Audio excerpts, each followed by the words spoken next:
ரொம்ப ஹெல்ப்ஃபுல்லாக இருக்கும். So we have to keep on reading the essays regularly. இந்த எஸ்ஏ பார்த்தோன்னா வந்து is from the book called as contemporary American essays. American essays அப்படிங்கிற கலெக்ஷனில் வந்து நம்ம படிக்கிறோம். ஃபஸ்ட்டு ஒரு எஸ்ஏ படிக்கும்போது ஒரு ஆத்தரை பற்றி ரீட் பண்ணிக்கலாம். இது வந்து ராபர்ட் ஃபின்ச் அப்படிங்கிற ஆத்தர் வந்து எழுதியிருக்காரு. இவர் யாருன்னா வந்து இஸ் அ நேச்சுரலிஸ்ட். இயற்கையை ஆராய்ந்து இல்லைன்னா இயற்கை பற்றி நிறைய விஷயங்களை வந்து பொதுமக்கள் கொண்டு செல்லக்கூடிய ஒரு எந்தூசியாசிஸ்ட். நிறைய ஆர்டிக்கிளும் நிறைய எஸ்ஏஸும் எழுதியிருக்காரு. அவருடைய ஒரு சின்ன எஸ்ஏ தான் வந்து இந்த புக்கில் வந்து கலெக்ட் பண்ணியிருக்காங்க. இந்த எஸ்ஏயோட டைட்டில் வந்து very like a whale. Very like a whale அப்புறம் என்ன அர்த்தம்? வேல்னா திமிங்கலம். ஓகே. ஸோ வந்து ஃபிஷ்ஷை பற்றி ஏதோ வந்து ஒரு ஆர்டிக்கல் எழுதியிருக்காரு. என்னென்னு ரீட் பண்ணலாம். Just it is going to be for 5 pages. 1 2 3 4 5 6 pages. Read பண்ணுவோம், என்ன சொல்கிறான்னு பார்ப்போம். One day last week at sunset, I went back to Corporation Beach in Dennis to see what phrases, if any, might be left for the great dead finback whale that had washed up there several weeks before. The beach was not as hospitable as it had been that sunny Saturday morning after Thanksgiving, when thousands of us streamed over the sand to gaze and look. A few cars were parked in the lot, but these kept their inhabitants bundled up against a sharp wind. I set off along the 12-foot swath of a trampled beach grass, a raw highway made in a few hours by 10,000 feet that day. என்ன சொல்கிறேன் அப்படின்னா வந்து 2 வாரத்துக்கு முன்னாடி வந்து அங்கே ஒரு வெயில் கரை ஒதுங்கி இறந்து போச்சு போல். இப்போ அவர் லெஃப்ட் அவுட். இந்த வேலோட பேர் வந்து டெட் ஃபின்பேக் வேல் அப்படின்னு சொல்கிறாரு. அது ரிமைன்ஸ் எதாவது இருக்குமா, அதை ட்ரேசஸ் எதாவது இருக்குமான்னு சொல்லிட்டு பார்க்குறதுக்காக போகிறாரு. ஓகே. ஸோ அங்கே வந்து அங்கே பீச்சை பற்றி எக்ஸ்பிளைன் பண்ணுறாரு. பீச் எப்படி கூட்டமாக இருக்கும், மக்கள் எவ்வளோ பிஸியாக இருப்பாங்க. அது வந்து இயற்கையில் இருக்கக்கூடிய ஒரு பீச் வந்து மக்களால் ஆக்கிரமிக்கப்பட்டு வந்து எப்படி இயற்கை அழகு ஸ்பாயில் விஷயத்தை பற்றி ஃபஸ்ட்டு பேராகிராஃபில் சொல்கிறாரு. I came to the spot where the whale had beached and marveled that such a magnitude of flesh could have been there one day and gone the next. But the carcass had been hauled off and the tide had smoothed and licked clean whatever vestiges had remained. The cold salt wind over clothes for days and new blew clean and sharp into my nostrils. அந்த இடத்துல இந்த ஃபிஷ்ஷோடைய remains எல்லாமே வந்து clear பண்ணிட்டாங்க. ஒன்றே கரை ஒருங்கிச்சு, அதை ஃபுல்லாக கிளியர் பண்ணிட்டாங்க. மீதம் இந்த ரிமைன்ஸை ஃபுல்லாக வந்து தண்ணி வந்து அடிச்சுட்டு போயிட்டு இப்போ வந்து அந்த இருந்த வடுவே இல்லாமல் இருக்குது அப்படின்னு சொல்லிட்டு எக்ஸ்பிளைன் பண்ணுறாரு second பேராகிராஃபில். The only sign that anything unusual had been there was that the beach was a little too clean. Not quite so pebbly and littered as the surrounding areas, as the grass above the new grave is always fresher and greener. What had so manifestly occupied the new grave is always fresher and greener. What had so manifestly occupied this space a short while ago was now utterly gone, and yet the veil still lay heavily on my mind. A question lingered like a persistent odor in the air, and its dark shape, though now sunken somewhere beneath the waves, still loomed before me, beckoning, asking something. அதாவது அந்த இடத்துல வந்து அந்த வெயில் காணாமல் போச்சு. அன்யூஷுவலாக அந்த இடம் ரொம்ப சுத்தமாக இருக்குது எப்போ இருக்கிறத விட. அது எதுவுமே வடு இல்லாட்டினா கூட வந்து என்னோட மனசில் வந்து ஏதோ ஒரு கேள்வி வந்து உறுத்திக்கிட்டே இருக்குது அப்படின்னு சொல்கிறாரு. அந்த கேள்வி என்னன்னு சொல்லிட்டு அடுத்த பேராகிராஃபில் பேசுகிறாரு. What was it? What had we seen? Even the several thousands of us that managed to get down to the beach before it was closed off did not see much. Whales, dead or alive, are protected these days under the Federal Marine Mammal Acts. And shortly after we arrived, local police kept anyone from actually touching the whale. I could hardly regret this, since in the past beached whales, still alive, have had cigarettes put out in their eyes and bits of flesh hacked off with pocket knives by souvenir seekers. And so kept at a distance, we looked on a while the specialist worked. White-coated, plastic-gloved, autopist from the New England aquarium, hacking open the thick hide with carving knives and plumbing its depths for samples to be shipped to Canada for analysis and determination of cause of death. What was it they were pulling out? What petite mystery would they pluck from the huge coffin of a dead flesh? We would have trusted them for the answer. அதாவது அந்த இடத்துல வந்து இதுக்கு முன்னாடி அதாவது வேல் கரை வந்துச்சுன்னா மக்கள் போயிட்டு வந்து அது கண்ணில் வந்து மண்ணை தூவாங்களாம். அப்புறம் வந்து உடம்பு வந்து கொஞ்சம் ஏதோ பீஸ் எடுத்து வந்து வியாபாரத்தமாக வச்சுப்பாங்களாம்.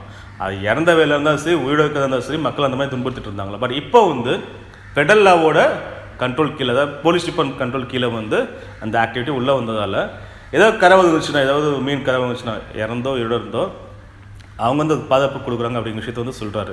அதை தவிர்த்து வந்து கவர்மெண்ட்லேருந்து வரக்கூடிய அந்த ரிசர்ச் பண்ணுவாங்க இல்லையா, அவங்க வந்து அந்த இறந்த பண்ண வேலேருந்து ஒரு சின்ன பீஸ் எடுத்ததாகவும், எதுக்காகனா வந்து இது ஏன் செத்து போச்சுன்னு சொல்லிட்டு கண்டுபிடிக்கிறதுக்காக அந்த பீஸ் எடுத்து கனடாவுக்கு அனுப்ப போகிறாங்க. இந்த டீட்டெயிலை வந்து இந்த பேராப்லேருந்து எக்ஸ்பிளைன் பண்ணுறாரு. Okay. But as the crowds continued to grow around the whale's body like flies around carrion, the question seemed to me, yes, still seems, not so much why did the whale die, as why had we come to see it? What made this dark bulk such a human magnet, spilling us over onto private lawns and fields? I watched electricians and oil truck drivers pulling their vehicles off the road and clambering down to the beach. Women in high heels and pearls on their ways to fillets stumbled through the loose sand to gaze at the corpse. The normal human pattern was broken, and a carnival atmosphere was created, appropriate enough in the literal sense of a farewell to the flesh. But there was also a sense of pilgrimage in those trekking across the beach, an obligation to view such a thing. But for what? Are we really such novice to death, or so reverent toward it? அதாவது அந்த இடத்துல அந்த மீன் கறவங்களுக்கு அப்புறம் வந்து அந்த இடம் அதுக்கு வரைக்கும் ஜாலியெல்லாம் என்ஜாய் பண்ணிட்டு இருந்தாங்க. இப்போ பார்த்தா வந்து எல்லோரும் அந்த ஃபிஷ்ஷை பார்க்குறதுக்காக, அந்த இறந்த போன மீனை பார்க்குறதுக்காக வந்து அது கூட்டம் கூடி இருக்காங்க. ஒரு ஃபார்ம்லெஸ்ஸாக இருக்காங்க. அதாவது ஒரு என்டர்டெயின்மெண்ட் மாதிரி ஆகிப்போச்சு அப்படிங்கிறாரு. ஒரு திருவிழா மக்கள் எப்படி கூட்டம் கூட்டமாக சந்தோஷமாக இருப்பாங்களோ அந்த மாதிரி ஆகிப்போச்சு. ரோட்டில் போகிற ட்ரக் டிரைவர்ஸ்லாம் இறங்கி வந்து இந்த மீனை பார்த்துட்டு போகிறாங்க. இது ஒரு வகையில் வந்து அந்த மீனுக்கு வந்து பாய் சொல்கிற மாதிரி, அதாவது ஃபேர்வெல் கண்டக்ட் பண்ணுற மாதிரின்னு சொல்லிட்டு இந்த பேராகிராஃபில் சொல்கிறாரு. I could understand my own semi-professional interest in the whale, but what had drawn these hordes? There are some obvious answers, of course, a break in the dull routine, something different, an old human desire to associate ourselves with great and extraordinary events. We placed children and sweethearts in front of the corpse and clicked cameras, Ruthie and the whale, having a whale of a time on Cape Cod. Curiosity, the simplest answer, does not really answer anything. What, after all, did we learn by being there? We were more like children at a zoo, pointing and poking, or Indians on a pristine beach, gazing in innocent wonder at strange European ships come ashore. Yet, as the biologist looted it with vials and plastic bags, and the press captured it on film, the spectators also tried to make something of the whale. Circling around it as though for some hold on its slippery bulk, we grappled it with metaphors, lashed similes around its immense girth. It laid upside down, overturned like a trailer truck. Its black skin was cracked and peeling, red underneath like a used tire. The distended, corrugated lower jaw, a giant accordion, was afloat with the gas of putrefaction, and when the push oscillated slowly like an enormous waterbed. Like our primitive ancestors, we still tend to make images to try to comprehend the unknown. அதாவது அதை வந்து மக்கள் வந்து எப்படி observe பண்ணாங்கன்னு சொன்னார் இல்லையா. இப்போ வந்து ஒரு சில கம்பேரிசன் சொல்கிறாரு. அது வந்து இந்தியன்ஸ் வந்து நம்ம வந்து யூரோப்பியன் ஷிப் வரப்போ வந்து ஆண் பார்ப்போம் இல்லையா பீச்சில், அந்த மாதிரி அந்த வேலை பார்க்குறாங்க எல்லோரும். ரெண்டாவது அது வந்து வேல் வந்து தலைகீழாக இருக்குது. அவ்வளோ பெரிய பாடி, உடம்புல காயங்களோட தலைகீழாக ஒரு ட்ரக்கு வந்து தலைகீழாக இருந்தால் எப்படி இருக்குமோ அந்த மாதிரி இருக்குதுன்னு சொல்லிட்டு வந்து அது இருக்கிற பொசிஷனையும் அது ஏற்படுத்துகிற அந்த பிரமிப்பையும் வந்து எக்ஸ்பிளைன் பண்ணுறாரு. But what were we looking at, or more to the point, from what perspective we are looking at it? What did we see in its might tell us why we had come? A male finback whale, Balanthropetra phylus, a Berlin catechan, the second largest creature ever to live on earth, an intelligent and complex mammal, a cause for conservationists, a remarkably adapted swimming and eating machine, perfume, pet food, engineering oil, a magnificent scientific specimen, a tourist attraction, a media event, a day to remember, a health menace, a possible carrier of communicable disease, a municipal headache, and a navigational hazard. Material for an essay. இப்போ அதை வந்து அந்த ஃபிஷ்ஷை பற்றி சொல்கிறாரு. உலகத்திலே வந்து second largest கிரியேச்சராக, இரண்டாம் மிகப்பெரிய கிரியேச்சராக, அது போல் வந்து இன்டெலிஜென்ட் இருக்கக்கூடிய ஒரு அனிமல் அப்படின்னு சொல்கிறாரு. அப்போ இன்றைக்கி வந்து அது வந்து பெர்ஃப்யூம்டு ஃபுட், ஓகே, ப்ளஸ் வந்து ஆயிலோட மெயின் ரிசோர்ஸஸ் அப்படின்னு சொல்கிறாரு. அந்த ஃபிஷ்ஷு வந்து இன்றைக்கி வந்து ஒரு டூரிஸ்டோட அட்ராக்ஷன் ஆகும், மீடியாவில் ஒரு நாள் செய்தியாகும், ப்ளஸ் இந்த ஆத்தர் இருக்கார் இல்லையா, இவருக்கு ஒரு எஸ்ஏ இருக்கிற கான்செப்டும் ஒரு மாதிரி இருக்குது அப்படின்னு சொல்லிட்டு வந்து இந்த பேராகிராஃபில் சொல்கிறாரு. On the whale's own hide seemed to be written its life history, which could remark but not read.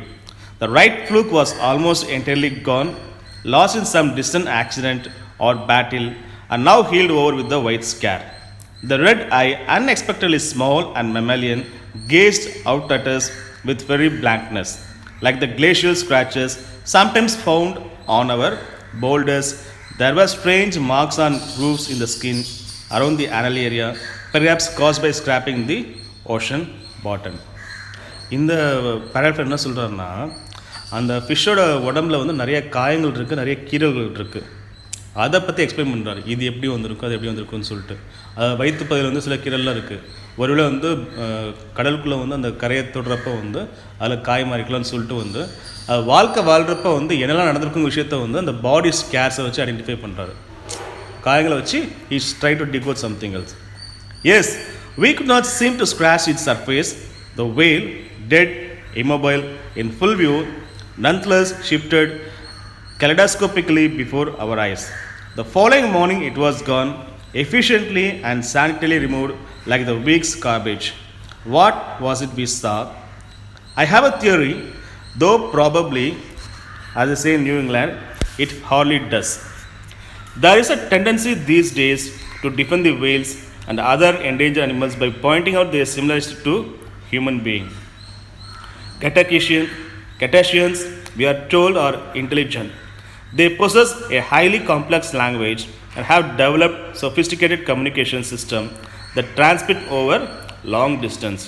They form family groups, develop social structures and personal relationships, and express loyalty and affection toward one another. Much of their behavior seems to be recreational. They sing, they play, and so on. See, அடுத்த நாள் வந்து கனாம்பூச்சி ஒரு குப்பை மாதிரி clear பண்ணிட்டு போயிட்டாங்க. But அந்த அனிமலோடைய பிஹேவியரை வந்து ஹியூமன் பீயிங்கோட கம்பேர் பண்ணுறாங்க. இந்த வேலை என்ன பண்ணுமா, காம்ப்ளெக்ஸ் அண்ட் லாங்குவேஜ் ஸ்கில்ஸ் அதுக்கு இருக்கா. நம்ம எப்படி கம்யூனிகேட் பண்ணுறோமோ அந்த மாதிரி வந்து சொஃபிஸ்டிகேட் கம்யூனிகேஷன் வந்து இந்த அனிமல்ஸ்க்கு இருக்குது அப்படின்னு சொல்கிறாரு. ஸோ இந்த சொஃபிஸ்டிகேட் கம்யூனிகேஷன் சிஸ்டம் வந்து லாங் டிஸ்டன்ஸ்க்கு டிரான்ஸ்மிட் ஆகும் அப்படின்னு சொல்கிறாரு. எப்படி லாங் டிஸ்டன்ஸ், ஃபேஸ் டு ஃபேஸ்க்கு லாங் டிஸ்டன்ஸ் டிரான்ஸ்மிட் ஆகும். அது போக வந்து தி ஃபார்ம் ஃபேமிலி குரூப்ஸ்.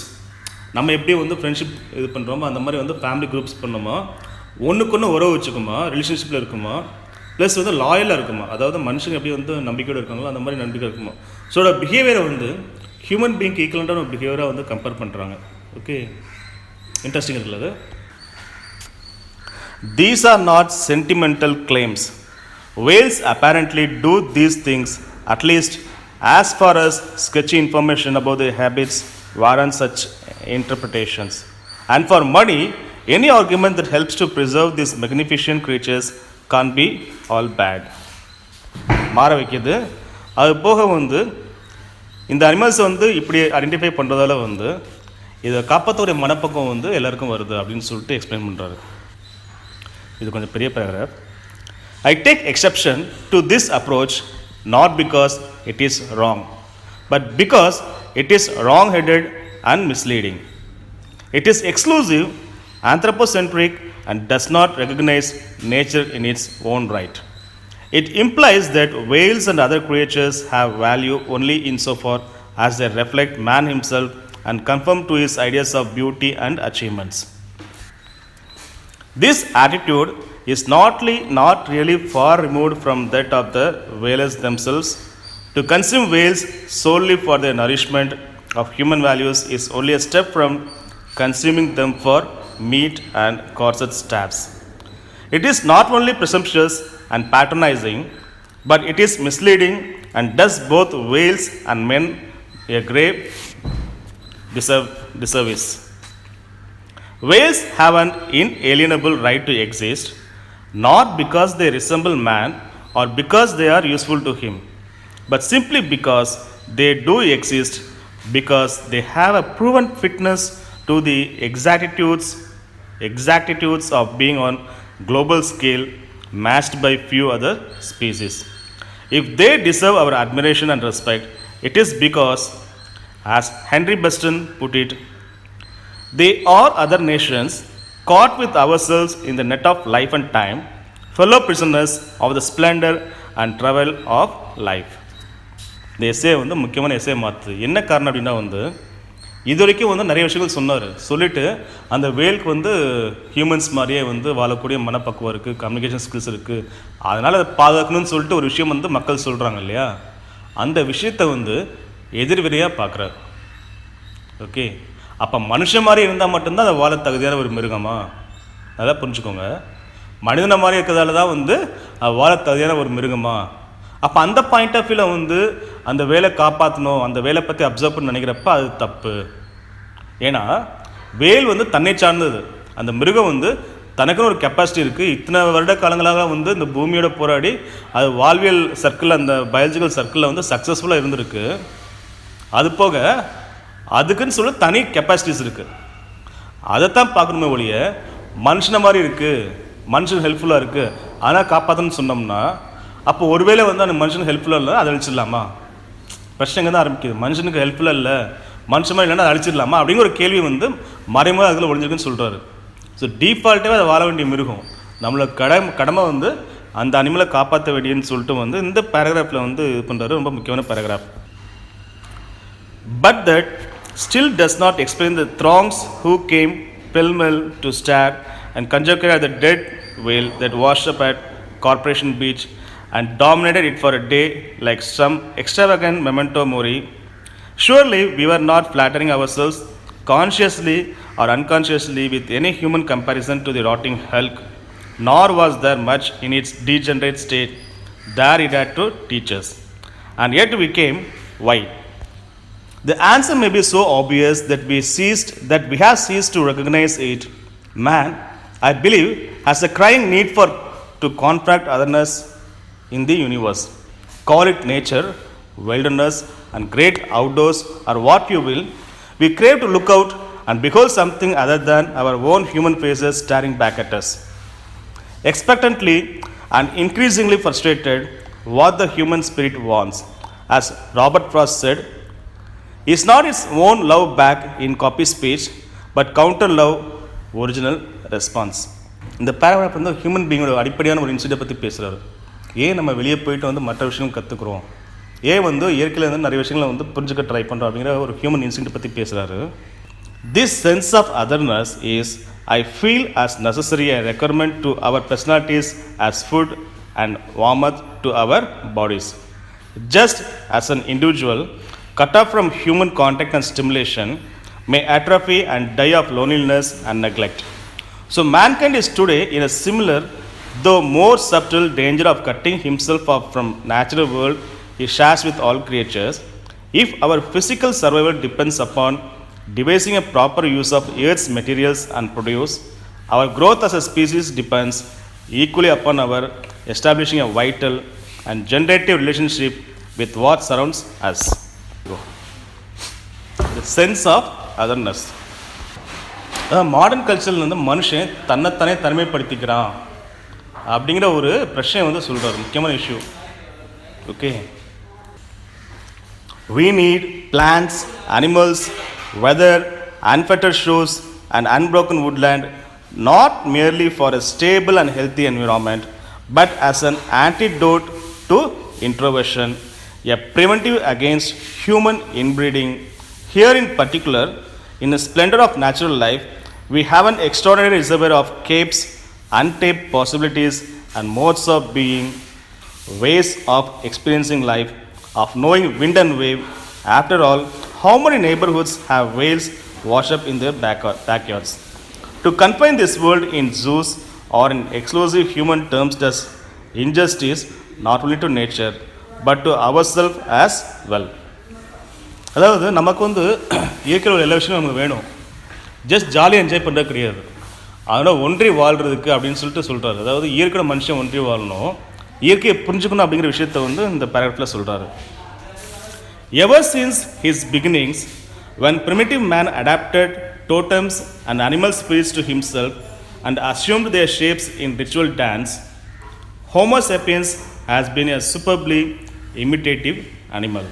மனிதன் ஆரம்ப காலகட்டங்களில் when primitive man adapted totems and animal spirits to himself and assumed their shapes in ritual dance. ஆரம்ப கட்டத்தில் ஆதி மனிதன் வந்து என்ன பண்ணான், மிருகங்களை அடாப்ட் பண்ணி அதை ஃபார்ம் பண்ணி அதை வந்து டான்ஸாக கன்வெர்ட் பண்ணி வழிபட ஆரம்பித்தா டான்ஸ் பண்ணா இல்லையா, அதை பற்றி பேசுகிறாரு. ஸோ இந்த பாயிண்ட் முக்கியமான point.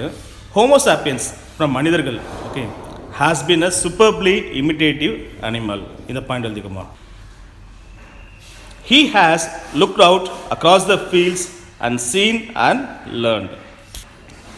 Somewhere along the line, though he decided that nature was his enemy, not his ally, and needed to be confined and controlled. ஸ்டார்டிங்கில் ஆரம்ப காலகட்டத்தில் வந்து மனுஷன் வந்து இயற்கையை பற்றி படிக்கிறப்ப புரிஞ்சுக்கிறப்ப வந்து அதை வந்து ஒரு எதிரியாக தான் பார்த்தானா, ஃப்ரெண்டாக பக்கமாக வந்து எனிமையாக தான் பார்த்தானா. ஏன்னா அவனுக்கு புரிதல் இல்லை இல்லையா. He abstracted nature and lost sight of it. Only now are we slowly realizing that nature can be confined only by narrowing our own concepts of it, which in turn narrows us. That is why we came to see the whale. அதான் நம்ம ஏன் வந்து அந்த வேலை போயிட்டு வேடிக்கையாக பார்க்குறோங்கிறதுக்கான ஒரு முக்கியமான விஷயத்த சொல்கிறாரு. அதை வந்து ஒரு ஜஸ்ட் ஒரு என்ஜாய்மெண்ட்காக கிடையாது, இயற்கையை புரிஞ்சுக்க ட்ரை பண்ணுறோம். நம்ம இயற்கையை புரிஞ்சுக்க ட்ரை பண்ணோம்னா அதே இயற்கை என்ன பண்ணும், நம்மளை புரிஞ்சுக்க ட்ரை பண்ணும் அப்படின்னு சொல்கிறாரு. We substitute human myth for natural reality and wonder why we starve for nourishment. Your cape becomes your mall. As the local radio jingle has it, Thor's huge and real Cape Cod, a wild rank place with no flattery in it, becomes a chamber of commerce, rural seaside charm. Until 40 tons of dead flesh was assured and give the light to such thin, flattering conceptions, flesh whose stench is still the stench of life that stills us to reaction and response. That is why we came to see the whale. Its mute, immobile bulk represented that ultimate unknowable otherness that we both seek and recoil from, and shouted at us louder than the policeman's bullhorn that the universe is fraught not merely with the response or indifference but incarnate assertion. என்ன பண்ணுறாங்க, பீச்சை பற்றி பேசுகிறப்ப வந்து நல்ல beach, சூப்பரான beach, நல்லா enjoy பண்ணலாம், போயிட்டு வந்து ஒரு 1 hour 2 hours ஸ்பெண்ட் பண்ணலான்னு சொல்லிட்டு பீச் வந்து கமர்ஷியல் ஸ்பாட்டாக மாறிட்டுருக்கு இல்லையா. அதை வந்து நம்ம வந்து அந்த இடத்தை மாற்றணும். இந்த ஒரு நிகழ்வு என்ன பண்ணுது, அது அப்படியே வந்து பொய் அப்படின்னு சொல்லுது. பிகாஸ் இயற்கை வந்து அது பாடுக்கு போயிட்டுருக்கு. நம்ம இயற்கையை வந்து வணிக ரீதியாக மாற்றுறப்ப வந்து பிரச்சனை நமக்கு தான் அப்படிங்கிற விஷயத்தை வந்து இந்த பேராகிராஃபில் சொல்கிறாரு. Later that day, the Danish Board of Health declared that the whale carcass to be a health menace and warned us of the beach. A health menace, more likely an intoxicating, if strong medicine that might literally bring us to our senses.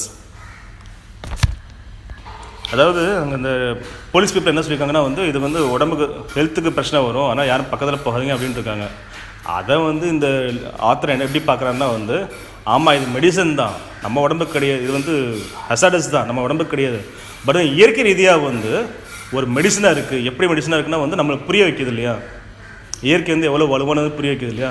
அந்த வகையில் வந்து இந்த இன்சிடெண்ட்டை வந்து ஒரு medical தெரப்பியாக வந்து இந்த author பார்க்குறாரு. But if those of us in the crowd failed to grasp the whale that day, others did not have much better luck. Even in death, the whale escaped us. The tissue samples taken in the autopsy proved insufficient for analysis, and the biologists concluded we will never know why the whale died. The carcass being clawed tail-fisted by a Coast Guard cutter for a final dumping beyond province town, stabbed a 6-inch hawser. Eluding further attempts to reattach it, it finally sank from sight. Even our powers of disposal, it seemed, were questioned that day. And so, while we are left on shore with the memory of the deflated and stinking carcass and of bull horns that bled and scattered us like flies, somewhere out beyond the rolled waters and the shining winter sun, the whale sings its own death in matchless Sirenian strains. இந்த நிகழ்வை வந்து நம்ம எப்படி பார்க்குறோம் அப்படிங்கிற விஷயத்த வந்து மறுபடியும் ஸ்ட்ரெஸ் பண்ணுறாரு. அந்த இறந்து போன ஃபிஷ்ஷை தூக்கி போயிட்டு வந்து டிஸ்போஸ் பண்ணிட்டோம், அந்தளவுக்கு நம்ம பவர்ஃபுல்லாக இருக்கோம். ஓகே, இருந்தாலும் வந்து நம்ம என்ன புரிஞ்சுக்கணும் அப்படின்னா வந்து இயற்கை வந்து தன்னோட சக்தியோட தொடர்ந்து போராடிட்டு தான் இருக்குது. அது லைஃபாக இருக்கிற டெத்தாக இருக்கிற what ever it be, that nature has its own value and own power. அப்போ என்ன சொல்ல வர்றாருன்னா வந்து மனுஷனுக்கும் அதே நிலைமை தான் இல்லையா? நம்மள என்ன பண்ணிகிட்ருக்கோம், அன்றாட வாழ்க்கையில் வந்து லைஃபுக்கும் டெத்துக்கும் வந்து ஃபைட் பண்ணிகிட்ருக்கோம். நம்மளோட பாயிண்ட் ஆஃப் வியூ வந்து மாற்றிக்க சொல்கிறாரு. ஏன் இந்த உலகத்தில் பிறந்தோம் ஒரு நாள் சாக போகிறோம் அப்படின்ட்டு இல்லாமல் வந்து we have some part with the nature. இயற்கையோட புரிஞ்சுக்கிறதுக்கும் இயற்கையோட ஃபைட் பண்ணுறதுக்கும் நமக்குள்ள ஒரு புரிதல் இருக்குது. அந்த புரிதலை நோக்கி நம்ம வந்து ட்ராவல் பண்ணுங்கிற விஷயத்த வந்து மறைமுகமாக சொல்கிறாரு. சிம்பிளாக சொல்ல போனோம்னா வந்து இயற்கையாக பாருங்கள், செயற்கையாக பார்க்காதீங்க. Try to understand the nature, be with the nature, explore the nature and don't exploit the nature. இயற்கையை கொண்டாடுங்க, அதை வந்து கொல்லாதீங்க அப்படிங்கிற ஒரு விஷயத்தை வந்து இந்த எஸ்ஸேல சொல்கிறாரு. ஃபிஷ்ஷஸ் அப்பக்கப்போ கரை ஒதுங்கும், நீங்கள் கேள்விப்பட்டிருப்பீங்க. என்ன காரணம்னு கண்டுபிடிச்சிருக்கோமா? அது தானாகவே செத்து போகுதா இல்லை வேறு எதாவது காரணமாக இருக்குது அப்படின்னு சொல்லிட்டு இவர் என்ன சொல்கிறாருன்னா ஒரு விஷயம் சொல்கிறாரு. இந்த ஃபிஷ்ஷில் வந்து கொஞ்சம் டிஷ்யூ எடுத்து போய் செக் பண்ணாங்க. பட் அந்த டிஷ்யூவை வச்சு எப்படி செத்துச்சுன்னு கண்டுபிடிக்க முடியலையா? எப்படியெல்லாம் செத்துருக்கலாம் இல்லையா? என்ன காரணங்கள் இருக்க வாய்ப்பு இருக்குது? வயசாகி இயற்கையாக செத்துருக்கலாம். தவிர்த்து நம்மளுடைய பொல்யூஷன்ஸ், கடலில் போய்ட்டு நிறைய அழுக்க டம்ப் பண்ணுறோம். ஓகே, அப்போ என்ன ஒரு விஷயத்த வந்து மறுபடியும் சொல்கிறாரு, நம்மளை சுற்றி இருக்கக்கூடிய நிகழ்வுகளில் வந்து ஏதாவது வித்தியாசமாக நடக்குதுன்னு சொல்லிட்டு ஸ்டடி பண்ணனா உன்னுடைய வாழ்க்கையை நீ காப்பாற்றிக்கலாம் அப்படின்னு சொல்கிறாரு.